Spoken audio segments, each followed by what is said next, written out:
शिक्षण विधि भनेको के हो? शिक्षण विधि छनौट गर्दा ध्यान दिनुपर्ने कुराहरू के हुन्?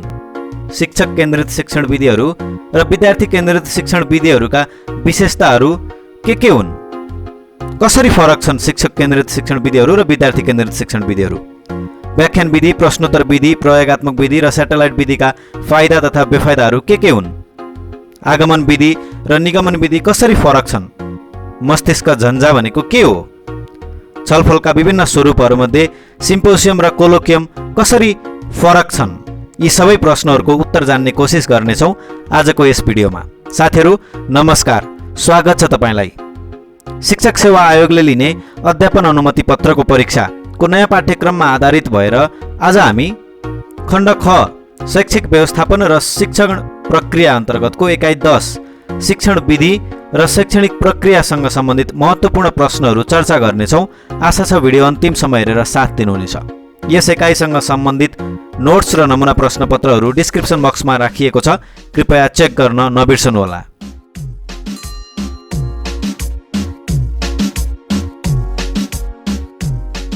शिक्षण सिकाइ प्रक्रियालाई प्रभावकारी, उपलब्धिमूलक, रुचिपूर्ण, सहभागितामूलक र सहयोगात्मक बनाई पाठ्यक्रमले विद्यार्थीहरूबाट अपेक्षा गरेका सक्षमता तथा सिकाइ उपलब्धिलाई विद्यार्थीसम्म सहज तरिकाले पुर्याउन प्रयोग गरिने विधिलाई शिक्षण विधि भनिन्छ। दिइएका विकल्पहरूमध्ये शिक्षण विधिको छनौट गर्ने मुख्य आधार विषयवस्तु र पाठको प्रकृति हो। शिक्षण विधि छनौट गर्दा ध्यान दिनुपर्ने कुराहरू निम्नानुसार रहेका छन्।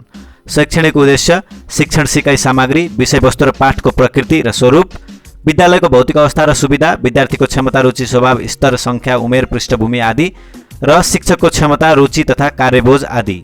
प्रश्न नम्बर 2 मा शिक्षण विधि छनौट गर्दा ध्यान दिनुपर्ने तत्त्व कुन होइन भनेर सोधिएको छ। दिएका विकल्पहरू सबै शिक्षण विधि छनौट गर्दा ध्यान दिनुपर्ने तत्त्व हुन्, तर शिक्षण विधि छनौट गर्दा विद्यार्थीको मूल्याङ्कन ध्यान दिनुपर्ने तत्त्व होइन। दिइएका विकल्पहरूमध्ये सबैभन्दा बढी शिक्षक केन्द्रित शिक्षण विधि व्याख्यान विधि हो। यसलाई प्रवचन विधि पनि भनिन्छ। शिक्षण विधिहरू शिक्षक केन्द्रित शिक्षण विधि, विद्यार्थी केन्द्रित शिक्षण विधि, अन्तर्क्रिया केन्द्रित शिक्षण विधि र सहकार्यात्मक शिक्षण विधि गरेर 4 प्रकारमा वर्गीकरण गरिएको छ। शिक्षक केन्द्रित शिक्षण विधिहरू भनेका प्रवचन वा व्याख्यान विधि र प्रदर्शन विधि हुन्। त्यस्तै विद्यार्थी केन्द्रित शिक्षण विधिहरूमा समस्या समाधान विधि, प्रयोगात्मक विधि, परियोजना विधि, अन्वेषण विधि, खोज विधि, प्रयोगशाला विधि, सर्वेक्षण विधि, अवलोकन विधि, मामला अध्ययन विधि, व्यक्तिगत शिक्षण विधि र क्षेत्र भ्रमण विधि आदि पर्दछन्। अन्तर्क्रिया केन्द्रित शिक्षण विधिहरूमा छलफल विधि र प्रश्नोत्तर विधि पर्दछन् भने सहकार्यात्मक शिक्षण विधिहरूमा स्याटेलाइट विधि, जिग्स तरिका, तातो कुर्सी, ग्राफिटी र अनुभव आदान प्रदान गर्ने विधि पर्दछन्। दिएका विकल्पहरूमध्ये प्रश्नोत्तर विधि विद्यार्थी केन्द्रित शिक्षण विधिमा पर्दैन। प्रश्नोत्तर विधिको सुरुवात सुक्रातले गरेका हुन्।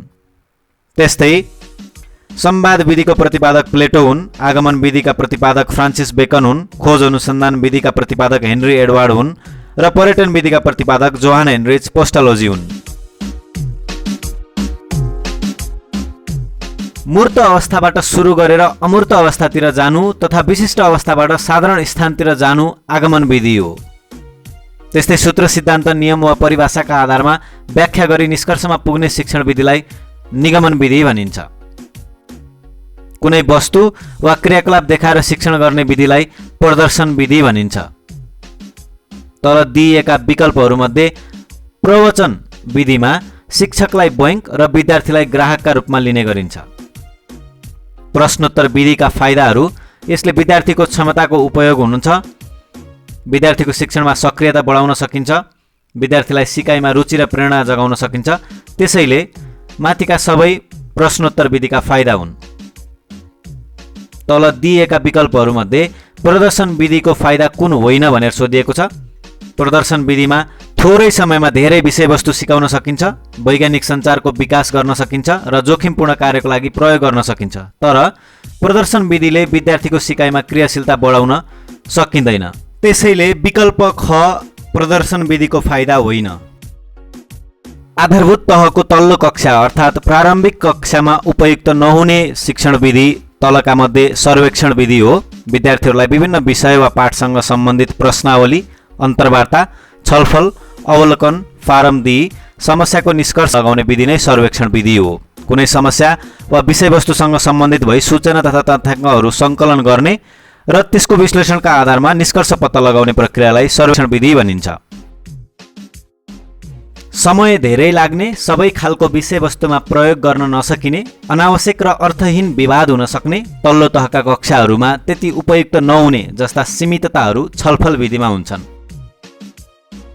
व्याख्यान विधि कम खर्चिलो हुन्छ, थोरै समयमा धेरै विषयवस्तु सिकाउन सकिन्छ र कम समयमा धेरै ज्ञान प्रदान गर्न प्रभावकारी पनि हुन्छ। तर व्याख्यान विधिमा विद्यार्थीहरू निष्क्रिय हुने हुँदा व्याख्यान विधिको बेफाइदा विद्यार्थीहरू निष्क्रिय हुने हो। त्यस्तै प्रदर्शन विधिमा शिक्षण सिकाइ प्रभावकारी हुन्छ, वैज्ञानिक सोचाइको विकास हुन्छ र समयको बचत पनि हुन्छ, तर विद्यार्थीको सहभागिता कम हुन्छ। त्यसकारण विद्यार्थीको सहभागिता कम हुनु प्रदर्शन विधिको फाइदा होइन। प्रयोगात्मक विधि बढी खर्चिलो हुन्छ, तल्लो कक्षाका लागि उपयुक्त हुँदैन र सबै विद्यार्थीहरूले सक्रिय रूपमा भाग लिन सक्दैनन्। तर प्रयोगात्मक विधिबाट शिक्षण गर्दा आफैले गरेर सिक्ने अवसर प्राप्त हुन्छ। त्यसकारण विकल्प ग प्रयोगात्मक विधिबाट शिक्षण गर्दा हुने फाइदा हो। सबै किसिमका छलफलको निचोडलाई सकेपछि ठूलो समूहमा पुनः छलफल गराई सबैका विविध विचारहरू प्राप्त गर्ने अभ्यास मस्तिष्क झन्झा छलफलमा हुन्छ। छलफल विधिका विभिन्न स्वरूपहरू हुन्छन्, जस अन्तर्गत कक्षा छलफल, गुन्ज छलफल, गोलमेज छलफल, वाद विवाद, प्यानल छलफल, छलफल मस्तिष्क, झन्झा छलफल, भूमिका निर्वाह, सिम्पोजियम सत्र, कोलोकियम विधि, स्नोबल विधि आदि पर्दछन्।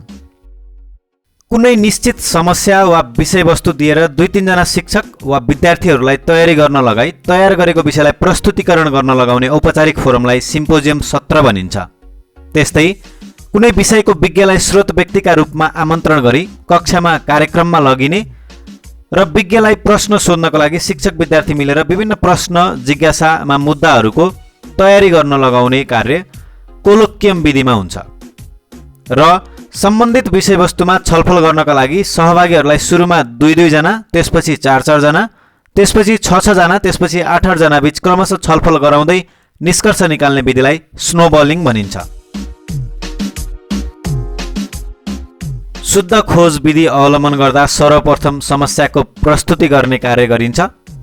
विद्यार्थी आफैले वा शिक्षकको सहायताले कुनै तथ्य, नियम, प्रक्रिया, सिद्धान्त, सूत्र वा तरिका पत्ता लगाउने वा सो सम्बन्धी समस्या समाधान गर्ने आविष्कार गर्ने विधिलाई खोज विधि भनिन्छ। खोज विधि मूलतः शुद्ध खोज विधि र निर्देशित खोज विधि गरी 2 प्रकारका हुन्छन्। विद्यार्थीले कसैको सहायता नलिई एक्लैको प्रयासबाट समस्याको समाधान गर्ने विधि शुद्ध खोज विधि हो भने शिक्षक वा अन्य स्रोत व्यक्तिको सहायताबाट खोजी गरी समस्या समाधान गर्ने विधि निर्देशित खोज विधि हो। शुद्ध खोज विधिका चरणहरू क्रमशः समस्याको प्रस्तुति, खोजका लागि वातावरण तयारी, खोज परीक्षण र निष्कर्ष वा सामान्यीकरण हुन्।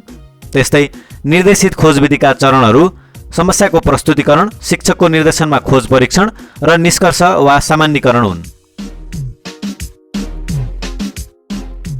कुनै विषयवस्तुको समस्या समाधान गर्दा समस्याको पहिचान पश्चात समाधानका लागि विकल्पहरूको विकास गरिन्छ।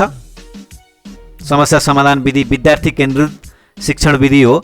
समस्या समाधान विधिका चरणहरू निम्नानुसार रहेका छन्: समस्याको पहिचान, समस्याको व्याख्या, तथ्यहरू र तथ्याङ्क सङ्कलन, समस्या समाधानको परिकल्पना र समस्या समाधानका उपायहरूको परीक्षण।